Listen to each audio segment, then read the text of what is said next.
Recently, nag-sign si Catherine Bernardo ng kanyang renewal contract sa ABS-CBN. Ibig sabihin nito ay patuloy pa rin siya magtatrabaho para sa ABS-CBN.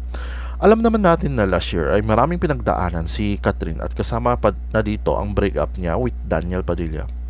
Siguro dahil sa mga pangyayari, madami raw siyang pinabago sa abogado sa kontrata niya with ABS-CBN. Hindi lang si Catherine ang nagpabago ng kontrata nito. Kasama niya ang kanyang mga magulang sa pagbago ng kontrata.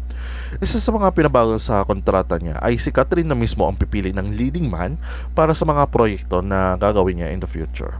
Lahat ng mga sinabi ko na impormasyon ay galing kay Christopher Min. Para sa inyong reference, ito yung mga sinabi niya sa kanyang blog. May mga pinabago pala sa kontrata. May mga clause doon na pinabago ng kanyang abogado at kanyang mga magulang at ni Catherine na mismo. At ito po ang isa sa mga sinabi ng aming source na mga pinabago. Katulad ng siya na ang pipili ng gusto niya maging leading man sa teleserye o pelikula na gagawin niya sa kumpanya.